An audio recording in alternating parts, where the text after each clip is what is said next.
December 31st, 2024. Well, I want to look, we're going into the end of the year here. So one more, this is the last day, but we're also getting ready for the new Congress, of course. And of course, that's the subject that's kind of the big thing in the air, other than, of course, the passing of President Carter after 100 years. And of course, that's going to take up a lot of the news in the days ahead and people expressing what they think about it. But basically, I think they're focusing as much as anything on his humanitarian efforts after serving as president rather than the term itself. But at any rate, I want to get on with this situation with Congress here. Um, yeah, uh, I'm kind of, here we go again, is all I can say. I've been kind of pounding on this, and I'm going to kind of pound on it again. We have all these egotistical members of the House of Representatives on the Republican side who are all going out of their way to say just how much better they are than everybody else because, gee, we just can't support Johnson as Speaker because, well, he did a few things that probably weren't the best. And I'm sitting there going, okay, but who is the alternative? I'm just continually finding this whole attitude of deliberately looking like we're in disarray is just beyond belief. I mean, what didn't they learn anything at all from the Kevin McCarthy episode in the last Congress? They got nothing done really, other than passing continuing resolutions, more or less, that were, passed largely with Democrat votes because these people will not stick together, and that's why a speaker like a McCarthy or a Johnson will end up doing the things they don't like because these people ultimately won't compromise. They won't actually come up with a single Republican conservative position, not the one they want, not the best one that might be, but one that they could all agree on and pass something. But they won't do it. I mean, it's just frustrating as can be. And with such a narrow margin as we have here, I mean, right now we're maybe at 219 to 215, as I mentioned before. And of course, that's the situation. We have, of course, as soon as this is over with, I guess then a couple of people are going to resign and get jobs in the administration on the executive side, and we'll be down to 217 to 215. And so that means any one person can sabotage anything we want to do. Um, I don't, so at any rate, but that's kind of my opinion. I guess now we've got Massey's the one that this Thomas Massey's the one that gets me. I mean, I've had my eye on him for a long time here. This guy is just continually always being the one guy that votes for the Democrats because he doesn't like what the Republicans are doing. Well, he doesn't like what the Democrats are doing, but he still helps them out inadvertently by always voting with them. It's this crazy thing, and I don't. Everybody ought to call his office up and tell him not to do this. But whatever. Anyway, that's kind of what I think about that subject. And of course, now Sparks is getting in there, Biggs is getting in there. Well, if you get 3 or 4 people dissident, we can definitely make sure we won't get Johnson elected, but who will we elect? I mean, I'm all for somebody else if they all agree on who somebody else is, because it doesn't really that much matter in practice, because essentially anybody that's going to actually do the job is going to end up having to do things that somebody's not going to like. And if people are really prepared to sabotage the party effort in order to make their own personal statement about how they're much better and more righteous than everybody else and more moral, well, we're in a disaster. Anyway, that's what I think.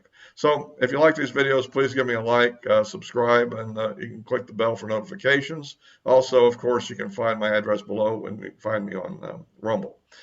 Yeah, well, anyway, that's what I think about that. I've said it before. I guess I'm saying it again. But by the time my next video comes out, I guess we'll have an idea of will they all get together and listen to what President Trump is saying and vote for Johnson as the, let's say, compromise candidate, or are we going to go through another spat of who knows how many days of voting for this and voting for that and having people promise things they won't be able to keep because they can't. I mean, these people are unrealistic, and I think that's the main point. I mean, they can't really keep all these promises they make, and so, well, anyhow, that's kind of where I'm coming from here. The fact of the matter is, it's going to be hard to get this group together, and of course, we'll be well into the year well past the proverbial 100 days before we ever get back up to full strength of 220. And that assumes we win all these elections that we're having to do, which I guess we will. But it's still like, why are we even going through this? But I've said all this before. Anyway, that's what we're going to be doing, and I guess we'll have some idea how things are going by the next video I do, which I'll probably release on I guess it would be the 4th, I guess it would be of January. So that's my typical pattern anyhow. So anyway, that's that. On other issues here, I've you know, we there's some kind of a deal was afoot on the Ukraine's front, but we're not sure quite what it was. But apparently, some airplane from the Russians, from the executive fleet of Russians, the one that maybe Putin would fly on, but I'm sure it wasn't him. But somebody came to the U.S., to New York, and apparently had some kind of a meeting. And we don't know what it was. It apparently involves the Ukrainians and the U.S., and I don't know if it involves Trump or is it something the Biden administration is doing. So we're not sure about that. But there was an exchange of prisoners between the Russians and the Ukrainians, and even they couldn't agree on the number there, what the numbers were, but there were, I guess, somewhere around 150 of each or something like that. So that's going on.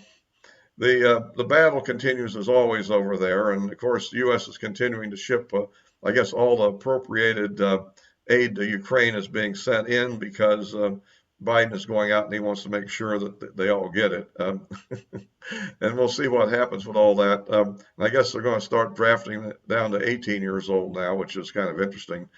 I've never heard of a war that was always fought with older people. This may be one of the first times this has ever been done I've ever heard of. But at any rate, they're going to get into that. So I guess there'll be more untrained people to get thrown into the situation. Let's put it that way. So that's ongoing. I understand there's something going on about the natural gas shipments from my Belarus guy I follow. Is saying that may be what's really at foot here, that maybe there's some kind of a deal involving, because there's shipments of natural gas from Russia to some of the Eastern European countries, and they're still wanting to get that, but essentially it has to go through Ukraine, and Ukraine could shut it off maybe. And so that's one of the things that's kind of afoot here, is they're trying to work out some kind of a deal, and there's also some discussion that U.S. Liquefied natural gas will be shipped in apparently through a port in Greece and then pipelined up to Ukraine. So that's also out there, and we'll see how that goes. Otherwise, the war is kind of raging on as always. But apparently, this gas thing may be one of the key reasons why Ukraine is hanging on so tenaciously to their little enclave in Kursk region, and so that may be part of what's happening. So we'll have to kind of follow that. Otherwise, I guess we'll see whether these arms shipments turn anything around or not in the time being, and what kind of a position that Trump and the Russians will negotiate after he gets in office. That'll be another major event. Of course, but I'm quite concerned that we also had this little blow up that's occurred with Elon Musk and Ramaswamy over the H-1B visas, and I kind of am, again, I'm sort of in the middle on this subject. On the one hand, I mean, the number of H-1B visas is, I think, capped around 65,000 a year, and but there's also another 20,000 of people that have completed a master's degree or higher in a U.S. university that could also be involved in this process. So at any rate, the problem is that apparently there's some abuse of this system. On the one hand, there's a theory that, well, there are instances which clearly have occurred where U.S. workers and for some companies have essentially been fired and then replaced with a H-1B visa individual. And not only that, but their severance package was held ransom for them training this individual for a period of time before they actually left employment. And obviously, this is something that clearly should be banned. I mean, if the person is qualified enough to train the H-1B visa holder, um, then obviously they don't need to be fired, right? And so therefore, uh, if assuming that this is being done for you know convenience of the company, and so so that's one thing I think that clearly should be banned as doing that.